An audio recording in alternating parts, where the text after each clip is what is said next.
here. Happy to have you on. I know Thank you. we do, I think we're in the same space, but we do things a little bit differently in Yeah. the wealth management space. So I was excited to have you on, learn about, you had a book come out. You said you do some unconventional strategies that people don't do in mainstream finance because nowadays with Reddit, Google, the internet, everyone can knows everything when it comes to investing, finance, taxes, etc. Yeah. It's a free world for all, it seems, right? So Yeah, so happy to have you on. You just came out with your book about my father's business, enslaved versus entrusted. What made you decide to write the book? What was the inspiration for this book? Is it even finance related? Tell us about it. yeah, it is not a typical finance book, but it is something deeper, in the world of finance. But it's a more deeper in the sense of it's more spiritual in the sense of it's an unseen aspect of finance.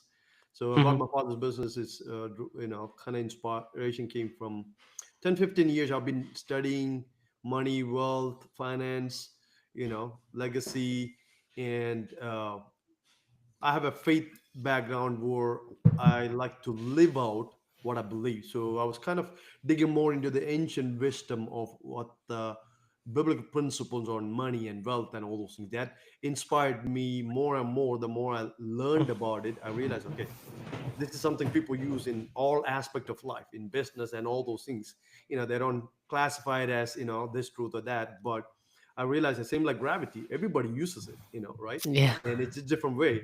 If you violate that principle of gravity, there's consequences, but if you use it, there's good things out of it. So that's kind of the background of I've been kind of digging deep more into it. And last few years I've realized, okay, these are some of the principles that I use in my life. And anywhere from just living a debt-free life to creating wealth that is more doing good for others than just for myself.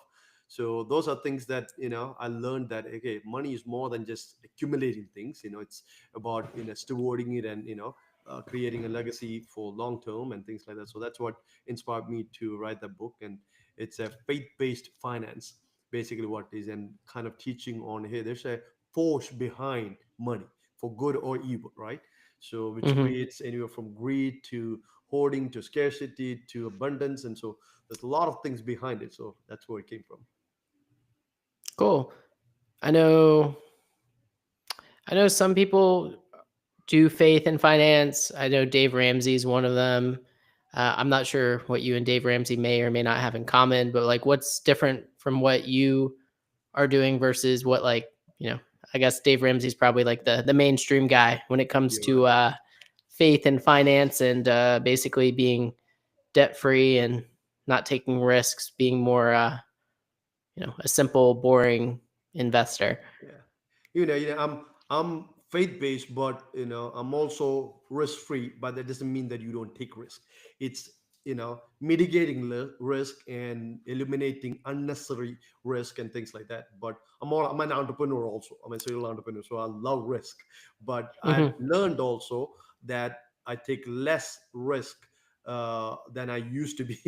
When I was younger, I used to be a day trader also. So so that's it. But similarities I have with Dave Ramsey is that I was in a class with him about 15 some years ago. We both were in a financial planning class based on faith, for biblical principles. So that's the only thing that I really have, other than debt free. I don't follow a lot of his stuff, but I think his teaching has a lot to do with for beginners. Like if you are struggling in finance and you are in debt, it's good. There are biblical principle he teaches as far as not living, or because debt can be very, because Bible talks about when you are debtor, you are slave to the lender. That's one of the biblical principles. So that's what I emphasize on. You don't want to live a enslaved life. That's what my book teaches also, right? You can live a entrusted as a steward. The Bible also teaches that God owns the whole world, and we are stewards. So right, so just because you and I we have the ability to go make money, doesn't mean that it's just for us to hold. Nothing wrong with enjoying the things of life, but the slavery comes when money become your master, or you are Mhm. enslaved into wanting more and more. So that's where I kind of differentiate in the sense of, okay, I don't teach exactly what Dave Ramsey teaches in that sense, but there's a lot of principles that businesses and wealthy people and anyone can use, similar to like I mentioned about gravity. It's how you use it that you can maximize the benefit of those principles. Yeah, there's lots of old stories that are applicable to business. I was learning about a negotiation from like a Yale professor, and they talked about the divided cloth story from the Bible, which I never heard of. And Uh-huh. basically, it was talking about like, hey, like if Sam says half of this microphone is his, and I'm only claiming a quarter of the microphone is mine, Sam gets half, and then we split the quarter of the microphone 50-50, depending on what we're saying like we're entitled to. So I thought that was interesting to learn about from a, I guess, a biblical story perspective. Yeah. But being an entrepreneur, a lot of entrepreneurs need to raise money. They go into debt. They risk it all. You were said you were a day trader. So were you always having these like principles, or was it something that you evolved into? Like, walk us through that journey. Yeah, I mean, great question in the sense because a lot of people, we all are affiliated in some way or other. Majority of the people with some religious belief and backgrounds that we grew up in a culture, all those things. And I grew up in a culture, it was a fast-paced culture. Actually, I grew up in India, and Hmm. grew up in the city, and so was kind of like crazy, like New York City, fast-paced, and so though I have a faith background, family-wise, it was just in the head. It was just the knowledge part. But as I grew older and I pursued a lot of the things that I thought I believed but didn't think it had a lot of depth to it, so I started testing what I believed. So I wanted to see, okay, is this real, right? And I grew up in a culture where there's a lot of religion, thousands if not millions of gods. And Hmm. so because we are humans who have a void, because Bible says we are created in the image and likeness of God, right? So there's some kind of void in us that we always pursuing to find in money or wealth or business or all those things, but it's not always filled by those things. So pursuing that is what changed my life. More of, okay, there's reality in what I believe, but it's not all what I thought I was. So beginning years, that's where I pursued wealth, and I grew up in a business family, so I had a entrepreneur mindset. So even in college days, I did all kind of different business to pay for Hmm. college, and so day trading was one of them. And so I tried because it was fast, quick money. So it's that instant gratification process. When you're young, you want that to get rich quick, and also that uh, the adrenal caffeine kick in sort of thing that drove me into that. And later I realized that, okay, it was a lot of stress and pursuing after the things that didn't really fulfill me.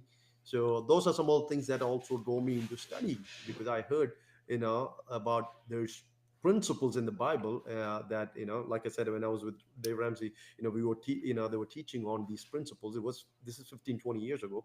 So I was just kind of digging into those things, and that's how I realized, okay, there's things that I got to change in my life. And money, if I just pursue that for success and net worth and valuation and identity, I'm being enslaved to it more Hmm. than if I make money my slave, it will work for me 24/7. And it is just a tool, and it's the mindset towards it that enables me to use it one way or other. So those are some of my backgrounds that kind of you know took me to where I am today. What was something that you believed when you first started that you now like kind of laugh at? I thought I was always an owner of things. Hmm. And I thought the more I made and had things, that's what brought net worth and value to me. And when I introduce others, and I hear about millionaires and billionaires and owners and of businesses, and I thought, okay, hey, that's what makes you successful. But I don't now. As a matter of fact, I own nothing. I live a life where I steward things. That's where we'll talk more on some of the financial tools I use that helps me to not have any ownership, but have stewardship. So as a trustee of of like my family business and things like that, so that has given me freedom. There's a lot more peace and freedom that I didn't have back then, when I have to own things, and which means I had to protect things, and I had a lot more liability at that time and things like that. So yeah, it's one of the Mhm. mindset change at least I have. So stewardship, you're talking about like setting up trusts where technically you don't owe anything, but the trust owns everything, and that's part of your strategies that you offer the clientele that you work with.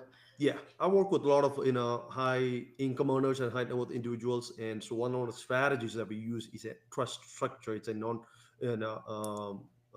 irrevocable trust structure, which is Hmm. not a typical trust. So where you transfer all your assets into it, and you kind of detach your alter ego and yourself from it. So the trust owns everything, and but you as a trustee get to control and manage and steward it so that you can grow the wealth, and also you create a legacy that you're not just giving your kids just money, because if they're not educated, I realized in studying some of these families that it just ruins the family and create a lot more division in business and in family. So those are some of the things that I learned all the years, and then I shifted to a life where the ownership part changed to more of a stewardship part. Hmm. So essentially, you're setting up the irrevocable trust so that the trustees, meaning, let's just say you're the trustee, you're putting strict guidelines and instructions on how the assets are going to be used, just in case you got hit by a bus or something. Yeah. So, again, once you move all those assets, you detach. So even a lot of the income, can be, detached from you.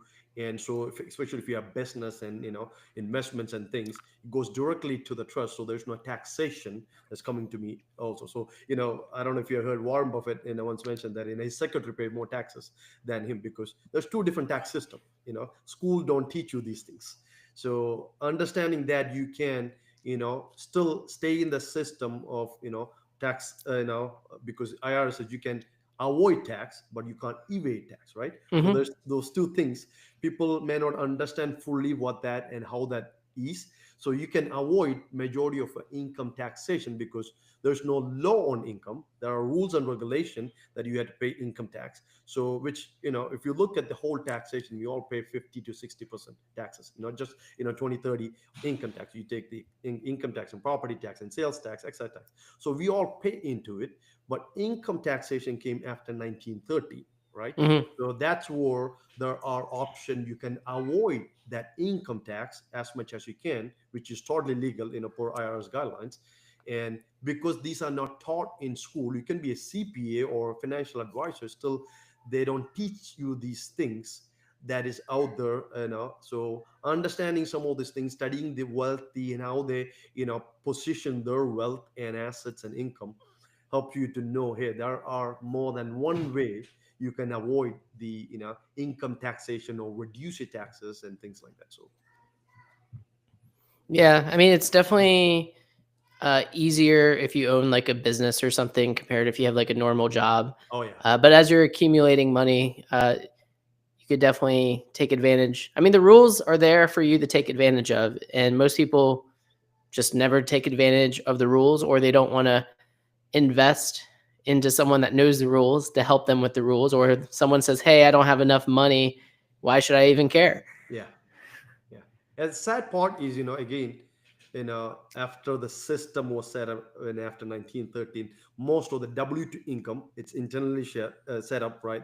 They are taxed the most, right? Sadly, majority of the people live in that income setup. So because of that, people are looking for a good job, but Hmm. now realizing 50, 60% of your income, if not more, it's drained through taxation and fees and, those setup that is intentionally set. So you know you are depending on that job and paycheck more and more. The more you make, the more you give it away. So that's a sad part, like you said, the lack of education or the restriction of the education system that teaches you only so much, so that you don't know what you don't know. You just don't know, right? And then, like you said, majority of the people don't know enough to know, hey, if I spend or invest into a person like Joshua might know these things. If I give, that investment to him to teach me, I could, learn the right way to avoid, not evade, avoid taxation and fees and things, and keep more of what you make. Yeah, evasion's what got Al Capone.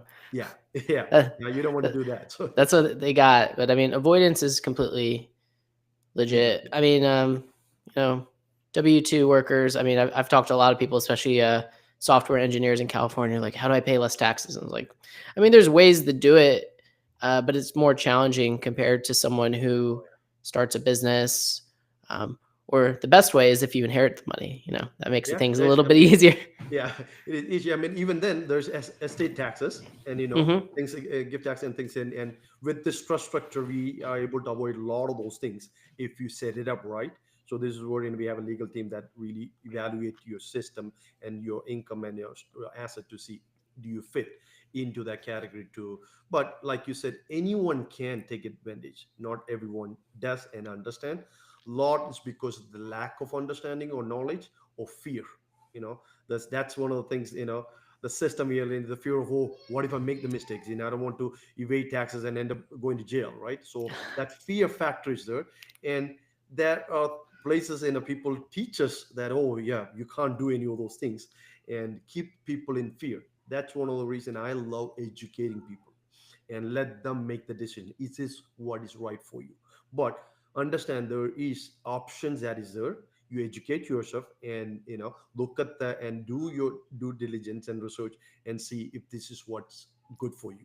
And because I have doctor clients and friends who make over seven figures and pay big dollars in taxes. They're looking for their W2 income.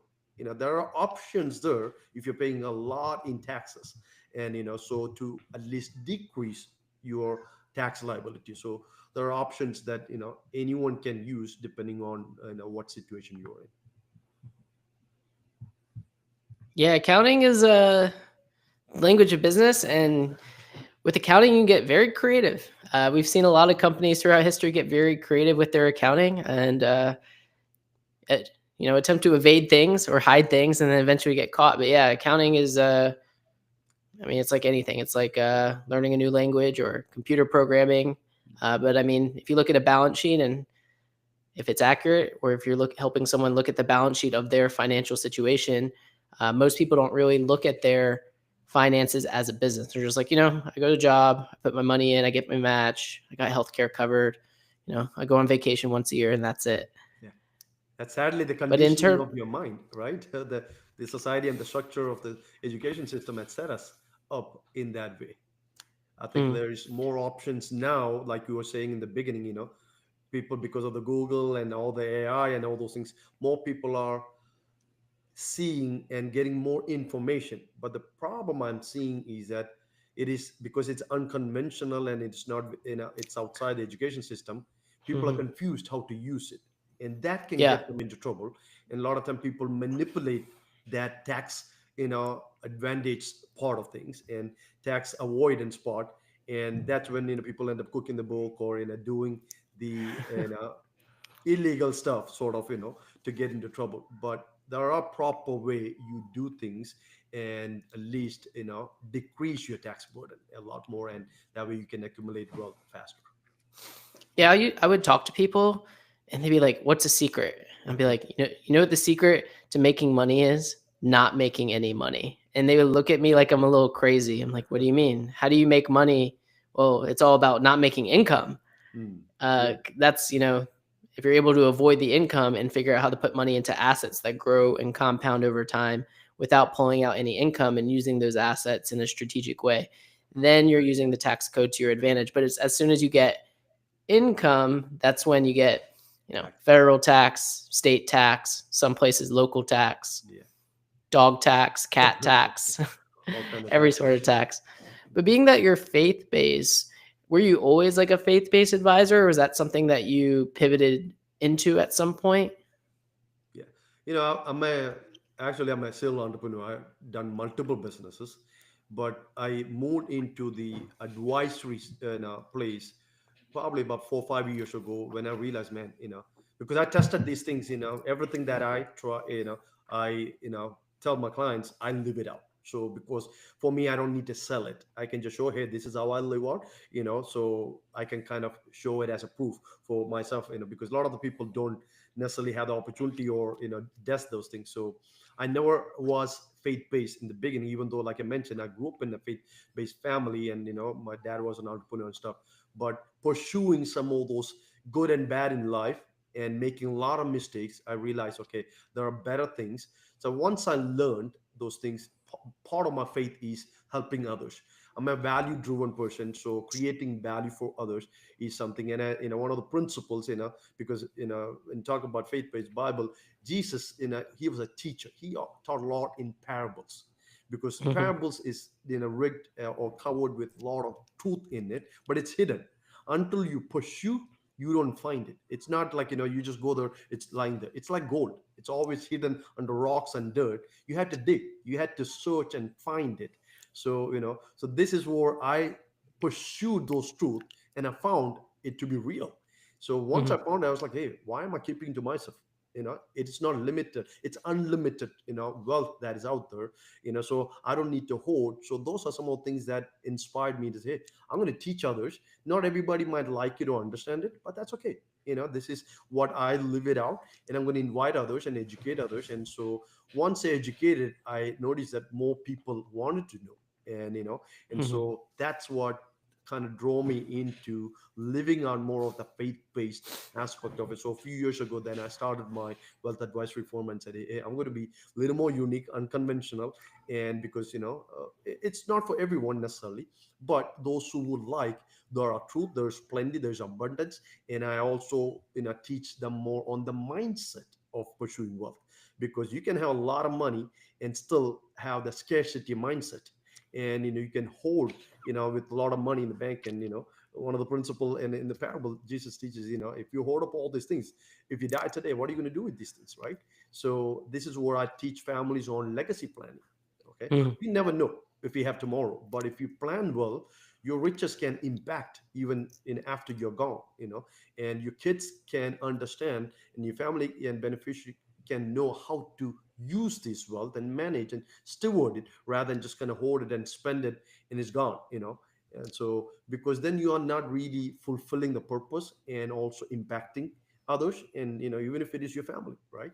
So for me, those are things that inspired me to follow more of that faith-driven aspect, of faith-based in aspect of wealth and accumulation and legacy and plans like Hmm. Yeah, I mean, when you really want something, you got to be looking for it. It's kind of like if I told you, hey, like start looking for yellow Jeeps, you're gonna start seeing yellow that. Jeeps. You're gonna Yeah. find that yellow Jeep. If you're looking for problems, or you're like, you're gonna find problems. But there's all sorts of problems. I mean, there's problems for when you're not doing well, and there's problems when you are doing well. It's all about making uh, the lows higher and the highs higher over time, rather My than faith-based, every. I'm sorry. My Oh, you're faith-based, good. mindset, changed in the sense of you talking about problem, right? Problem is all around us.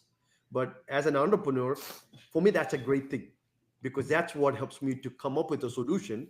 And I make most of my business from that. I find a problem, find a solution, then I build in a structure around it and scale it, right? So Hmm. it's a mindset of, are you taking it as a challenge that kind of crushes you, or as an opportunity to do build and in a scale and help others? So for me, that's a, I used to have a problem mindset focus. Now it's have an opportunity mindset focus. So it just changes. It doesn't change necessarily the circumstances, but it changes my perspective and my view of how do I navigate and make things better. Hmm. Yeah. I mean, some people just want something to complain about regardless of what's going on. Yeah. I've been working towards looking at there are no problems, just situations. You're And you right. have to figure out how to manage the situation. Uh, Yeah. most problems are made up. They're made up by the mind. You're right. You're right. Yeah. Most So, of I them. mean, Yeah. so faith based, and you were an entrepreneur, and you became like, started like during the pandemic almost. Yeah, this financial stuff came always because initially I started as just a social financial education platform. I just loved Hmm. educating others. I have kind of a teacher heart. So once I know things, I like to teach on it, and and let people decide is that for them, and so that's kind of the tough times is when I was educating people, because that's when a lot of people went through the mental aspect of struggle. So Hmm. this was a great way for me to help people. And then I thought, hey, one thing I learned over years and teaching on faith based is it is always better to give a hand out than a hand, I mean, a hand up than a handout. Handout keeps people where they are, and even if they are struggling, hand up Hmm. helps them to get to their place of purpose and have a dignity of job than just getting handout. So and I used to work and help out in homeless in a ministry with as part of a nonprofit, and I Hmm. realized majority of the people, 90-95% people, have got to a place they're struggling mentally. They just take the hand out and stay where they are. And but I realize if I'm taking a little more effort and give a hand up, it transforms their life, and they become productive to the society than just being consumers. We talk Hmm. about debt, right? There's consumer debt, and there are other debt you can use to scale, so and build wealth, right? So I learned that it is better to give a hand out and educate and help people to get out of debt and make themselves better than just a handout that usually end up keeping people in a comfort zone where usually people end up dying. Hmm.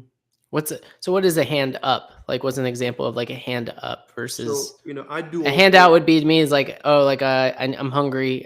Someone gives me a free meal. yeah. I tell this story instead of giving you a fish, teach you how to fish. Yeah. Right, that's a simple way, right? Once I teach you how to fish, it's harder because I had to take more time how to teach you all those things. It's easier to just give you a fish and say go feed yourself, right? Or eat the fish. But if I teach you, it takes a little more longer. But now you have empowered yourself, you have more dignity of creating wealth, and Mm. and you are able to also give back to the society. So that's probably, I don't know if I give you a quick version of what that looked like. No, I get what you're saying. Yeah, I was watching something about Dave Portnoy the other day, and he was saying like it took him like 10 years to make a certain amount of money. He's like, now I think I can make that amount of money in a week because he said once you like get to a certain point, making the money is easy. But I mean, I think it took him like he said more than 10 years just to like start churning. And I mean, most people give up after like 10 minutes. Yeah. So, how does your faith based mindset and outlook help those that are stuck in handout when they need to be looking for hand ups? So which is sadly our society, our government, our religious system, everything has created a handout system. Hmm. Not intentionally necessarily for but just out of good heart. So this is where again my faith driven, there's aspect of differences, just doing religious activity versus a relationship, or instead of from a transaction to a relationship. So you can hand out is just a transaction. Okay, most of the people doing Christmas or Thanksgiving culture here, we give handout. We see somebody homeless, and we feel good, right? There's nothing Hmm. wrong with that, but that's is a temporary fix. Then a hand up is really caring for someone. Hey, let me come along and help you, because all of us, I believe, has God-given gifting and talents and abilities.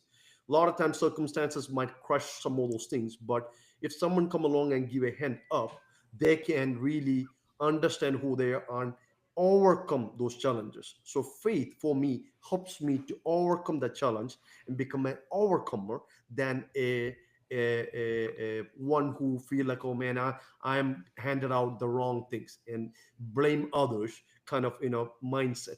Because I had struggled through a lot of things as an entrepreneur, because most of the business it takes 3 to 5 years to overcome that break even point and press through the struggle and challenges. And it's after the 7 5 6 7th year most of the business are able to grow, right? So that's the same thing with individuals also. There are a lot of struggles, and people are sometimes because of the way society is, if you're not successful, if you fail a few times, you're called to be a failure, right? We are kind of titled that way. But failure is what makes you successful. That's the secret one of the secrets to success is you fail forward and you overcome your challenges and you become strong, Mhm. right? I have a sports business. I mean, I'm a, kind of like freight driven. I'm also a lifestyle driven of in sports also. I manage my health same like my wealth, because if Mhm. you don't, that's part of your wealth, and you end up spending a lot of money in your older years, what all you make. So a balance of life always helps you to pursue, and faith is part of my lifestyle. It's not something I profess and go to a temple or a mosque or any of those. For me, it's more than, it's a lifestyle. It's principles that I follow, same like gravity. I follow those principles and I honor God, a higher power than me, and also serve others. So one of the principles I use is please God and serve people, not the other way around. A lot of times we please people, try to serving God. So for me, it is honoring the principles is pleasing God, and serving others is a hand up version than a handout version. I don't know if Yeah. that makes sense. No, it does. Yeah, I mean, it's kind of like in golf. Like you hit a bad shot, some people are like, oh, versus like like Masters, Bubba Watson in the trees hits this big sweeping shot, recovery, wins the Masters, and like that's the shot like everyone remembers Yeah. by hitting that recovery shot. So it wasn't like a failure; it was just like one bad shot. But how do you recover after you hit that one bad shot? Versus most people are like, "Hey, I failed. It's not for me. I'm Yeah. done." It's but also you sometimes have to have that blind faith because when you're looking to build anything that's worthwhile, a lot of people say, "Hey, you got to get lucky." Yeah. Yeah. The more lucky you are, the more you work at it. As I said, because it's how much you put your effort into it, your luck become more and more, it seems, right? So, Yeah, someone once told me, "Luck is the residue of hard work." yeah. Yeah. And So, interestingly, there's hard work and there's smart work, and there's different way people work, because mm, you could be, I grew up in India. You could be in the slums of India and work really hard and never able to get out of there unless somebody gives a hand up, right? So, but there's also smart way you work. One of the things I had learned over the years is to rest, not hard work, because hard work can create, Bible talks about, you create thorns and thistles. A lot of mhm, people work long hours, still stay in it. But you can, this is part of the faith in aspect of finance and wealth. I teach the people that it is not just hard work, it is also, there is a divine aspect of everyone. This is where I talk in my book about money, and it's called mammon, or the spirit behind money, which controls, and in a money, in the sense of, it can either create greed and anxiety, fear, worry, and discontentment, or there is the other side of the spirit of mammon or money, is trusting in a higher power, and I call God, that gives you the ability to create wealth that does not add sorrow. Solomon, the wisest man, said, he gives you the ability to create wealth and he adds no sorrow to it. That means you can have a lot of money and don't have all the headaches that come with it if you're creating righteous wealth compared to mhm, unrighteous wealth. There are people who makes all kind of money, right? So it's not money that's satisfied, it's your heart. And if your heart is right, you can be satisfied with little than someone who has a lot. And if you are just greedy and just hoarding things, and if it is self-focused, it never makes you content. You just need more and more. How much do you need? How many billions, right? mhm. So these are also different when I'm focusing on a faith driven aspect of money and wealth, compared to just pursuing money. And you can get to that enslaved mentality of greed and wanting more, and creating frictions and division and all those things. Then if it is a faith driven, for me it's always other centered than self-centered. Yeah, some people are just working to get to some sort of destination in the future, but the thing about the future is you're never there. Yeah. We're only here right now in the present moment. Right now is the most important moment because now it's gone. Yeah. If you can't enjoy present with what you have, you will never enjoy future with what you're pursuing. Mm. How did you handle like the darker times when you were like pushing through everything? because it could be a lonely start. Yeah. As an entrepreneur, that's been a struggle that I went through. This is where, for me, my faith came alive.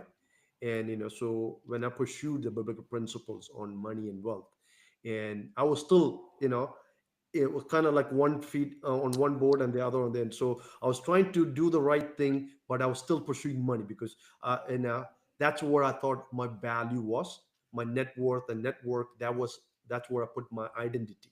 And Hmm. until I realized that was the wrong identity, I was kind of, pegged to the wrong system. So until I pursued my faith, I realized God has called me and created me with a purpose, and I started going from profit to purpose.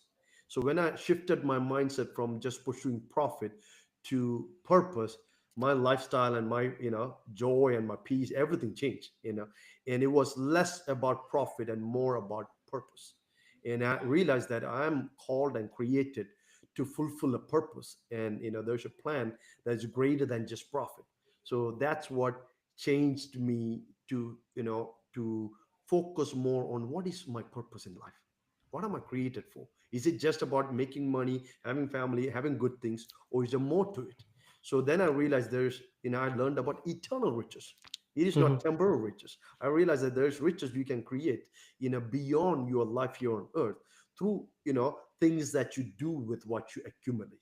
So those are some of the reasons that I pursue the biblical principle on money, wealth, and what is purpose. What am I created for? Is it just for temporary things? Is it more to it? So that's what helped me to understand that faith is real. It's not just an unseen world. Same like we live in this natural world with our five senses. There's a sixth sense. That's what I call it, faith, that you can function in the supernatural, into Hmm. eternal things. It is unseen world, but it's parallel to the world that you live in. So, and for me, that helped me to see faith as more than just a religious, activity or pursuit of things, than a lifestyle and a strength and a sensation that I can sense and feel the eternal prospect and calling that I have to fulfill the purpose that God has created me for. Yeah, totally. And I remember you were saying before we hopped on here that you've studied like 2,000 different. What's the right word? Scriptures. Yeah, a Bible has over 2,000 scriptures, biblical principles on money, wealth, stewardship, ownership, all those things. So those are things over the years, last 10, 15 plus years, I had read and pursued. And like Jesus said, it's like in a gold. Unless you dig up and remove those dirt and rocks, you never find it. Even when you find the gold, if you don't refine it through the fire, it never brings its best value. So that's where digging through those scriptures in the Bible helped me to realize what was good, what was bad, what's purpose driven, what's profit driven. And that helped me to truly understand what true wealth is. And I realized it's more than money, it's more than material things. True Hmm. wealth lies in people, and that is eternal, is what I found. Is there anything in the Bible that you like disagree with at all in terms of what you've researched? There are things that I don't understand fully. I don't claim Hmm. to know everything. Maybe So not disagree with it, maybe not like fully grasp. yeah. So because again, this is interesting. Jesus, his 12 disciples who walked with Jesus on earth, for the historical evidence of the Bible, that towards the end, they were asking him, "Why are you always talking in parables? We don't understand all these things, right?" So Jesus said, "It's not for everyone. It's only to those who pursue, those who endure, those who knock, those who seek."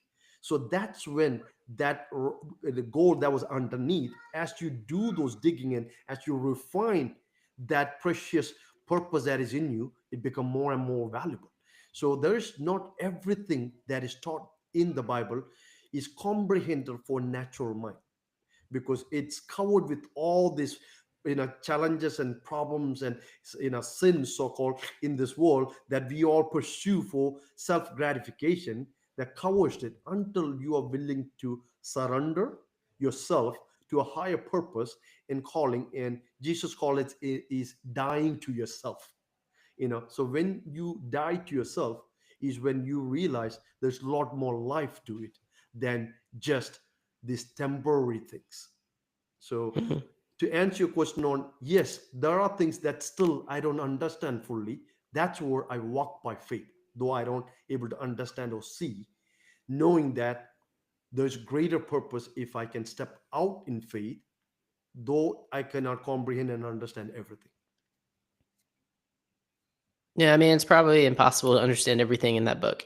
Yeah, it is it because it's there's so much of truth in there, and what for me personally was the more I pursued, the truth set me free from a lot of the strongholds and limited belief I had before. Hmm. So, do you believe if people lived more of a faith-based life, they could get rid of handout mentality and get more hands up mentality? I believe so. I believe every human has a faith because you cannot get out of the bed if you don't have faith. All Mm. of us are given faith in different ways. There is a spirit led faith and there's a human knowledge based faith. Because, like I was told, I'm sitting in this chair because I have faith in this chair, right? I'm Mm. speaking to you over the microphone because I have faith that in is working, right? So there is that aspect of human faith that we know from knowledge. There's a spirit led faith, which is invisible world. Jesus talks about a kingdom, which is different than the religion. It's that's an invisible world which is not accessible with the physical thing. So even when you talk about hand out and hand up, it's a higher level of living out faith when it's a hand up because Mhm. you are not able to see everything, but you're saying, hey, I think there's better, more than what the struggles or challenges I'm facing. Let me step out in faith against those struggles and face that giant and see if I can overcome. And that Mm. helps you to get to the next level of life. What would be be your top three legacy items that you'd want to be remembered for if it was all the end after today? I live every day as today is the last day of my life, and I live my life to the fullest. I don't wait for tomorrow, even if I plan vacations or that or this. I never know if I have tomorrow, right? Today, so I live out. For me, I want to live like a tree. I want to create food, which a tree never eats its own food, right? It's always for others. So, but it get nourishment where it's planted because that's a natural process of because a tree is planted. So I'm focused, every day to see how much fruitfulness can I bring in my life, right? So Hmm. I'm not, I'm to the mindset that I'm not limited by the time or money or things. Today I have today 24 hours like everybody else, right? So how do I maximize that by serving others, pleasing God and serving others?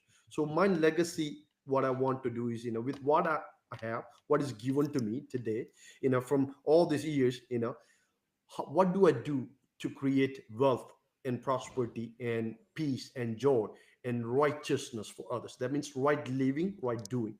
So my clients, my employees, how do I make their life also more prosperous based on their gifting, their talent, their passion, and the opportunity they have, so that I can also help them to fulfill the purpose.